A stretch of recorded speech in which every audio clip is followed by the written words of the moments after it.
شدید گرمی کی وجہ سے میں رات کو چھت پر جا کر سو گیا۔ کچھ دیر بعد خوفناک آوازوں سے میری آنکھ کھلی تو دیکھا چھت کی دیواروں پر بلیاں لڑ رہی تھیں۔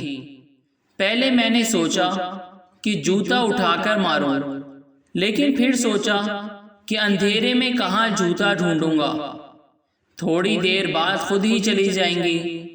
اور کچھ دیر بعد جب خاموشی ہوئی تو میں غنودگی میں چلا گیا۔ تبھی ایک بلی کی زوردار چیخ میری چارپائی کے عین نیچے سے سنائی دی۔ میں نے چارپائی کے نیچے جھانکا مگر وہاں کچھ نہیں تھا۔ ادھر ادھر نظر دوڑائی مگر وہاں بھی کوئی نہیں تھا۔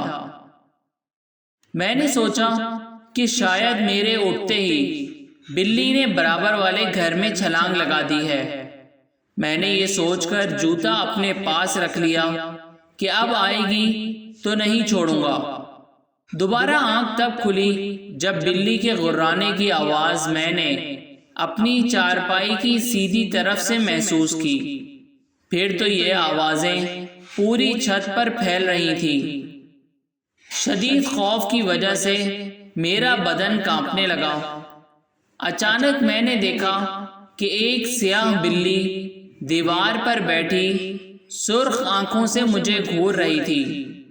میں کانپتے ہوئے اسے دیکھ رہا تھا، لیکن مجھ میں اتنی ہمت نہیں تھی کہ میں بھاگ کھڑا ہوں۔ پھر وہ اچانک بڑی ہو گئی جیسے کالا چیتا ہو۔ پھر اچانک اس نے ایسی پوزیشن لی جیسے وہ دیوار پر سے مجھ پر چھلانگ لگانے والی ہو۔ میرے منہ سے ایک زوردار چیخ نکلی۔ میں ایک ہی چھلانگ میں چارپائی سے اترا اور سیڑھیوں کی طرف بھاگا، اور سیڑھیاں اترتے ہی بے ہوش ہو گیا۔ پھر اکثر مجھے خواب میں بھی وہی بلی اور خوفناک شکل کے لوگ نظر آنے لگے۔ میں بیمار رہنے لگا۔ میری والدہ ہر وقت مجھ پر سورہ یاسین پڑھ کر پھونکتی۔ افاقہ ہوتا مگر پھر وہی حالت ہو جاتی۔ ایک روز میں بیٹھا پڑھ رہا تھا، اٹھ کر امی کے پاس گیا کہ وہ مجھ پر کچھ پڑھ کر پھونک دیں۔ میری امی میری طرف پیٹھ کیے الماری کھولے کپڑے تہہ کر رہی تھی۔ میں نے امی کو پکارا مگر انہوں نے مجھے جواب نہیں دیا۔ میں ان کے قریب گیا اور ان کو آواز دی تو انہوں نے مجھے مڑ کر دیکھا مگر وہ میری والدہ نہیں تھی، بلکہ ایک خوفناک شکل کی عورت تھی۔ وہ ہاتھ پھیلائے ہنسی چلی جا رہی تھی اور مجھے پکڑنا چاہ رہی تھی۔ میں انتہائی خوف کے عالم میں وہیں بے ہوش ہو گیا۔ جب ہوش آیا تو مولوی صاحب میرے سرہانے بیٹھے کچھ پڑھ رہے تھے۔ مولوی صاحب کے پوچھنے پر ان کو میں نے ساری بات بتائی۔ پھر اگلے روز مولوی صاحب اپنے ساتھ ایک بزرگ کو لے آئے۔ وہ بزرگ سفید کپڑوں میں تھے، سفید عمامہ تھا، چہرے پر سفید داڑھی تھی اور ماتھا ایسا چمک رہا تھا جیسے روشنی پھوٹ رہی ہو۔ ان کو میرے والد صاحب نے سارے واقعات بتائے تو انہوں نے میرے والد صاحب کے ساتھ سارے کمروں کا جائزہ لیا۔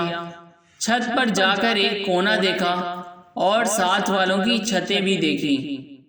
وہ میرے قریب آ کر کھڑے ہو گئے اور اپنے دائیں پیر کا انگوٹھا میرے ماتھے کے درمیان میں رکھا اور اپنی آنکھیں بند کر کے کچھ پڑھنے لگے۔ مجھے ایسا لگا جیسے کوئی میری کھال کو کھینچ رہا ہو۔ میری چیخیں نہیں رک رہی تھیں۔ میں ان کا انگوٹھا اپنے ماتھے سے ہٹانا چاہتا تھا مگر ان کا پیر تک نہیں ہلا سکا۔ میرا بھائی مجھے بتاتا ہے کہ وہ 1 گھنٹے سے زیادہ کچھ پڑھتے رہے اور تمہاری دلخراش چیخیں سننا ہمارے بس سے باہر تھا۔ پھر میں نے آہستہ آہستہ آنکھیں کھولی تو وہ مجھے دیکھ رہے تھے۔ ان کے چہرے پر مسکراہٹ تھی۔ انہوں نے پانی منگوا کر دم کیا۔ کمروں کے ہر کونے میں پانی چھڑکا گیا اور 2 گھونٹ پانی مجھے پلایا۔ وہ 2 گھونٹ پانی ایسے جیسے کوئی آب حیات تھا کہ پیتے ہی میرے سر سے 7 مہینے کا چڑھا ہوا بوجھ اتر گیا۔ میرے کاندھے ہلکے ہو گئے، میرے جسم میں سکون سا آ گیا، میری بجھی آنکھیں روشن ہو گئیں۔ آج اس بات کو 10 سال ہو گئے ہیں اور اللہ کا شکر ہے کہ پھر کوئی ایسا واقعہ پیش نہیں آیا۔ پلیز ہمارے چینل کو شیئر کریں اور سبسکرائب کریں۔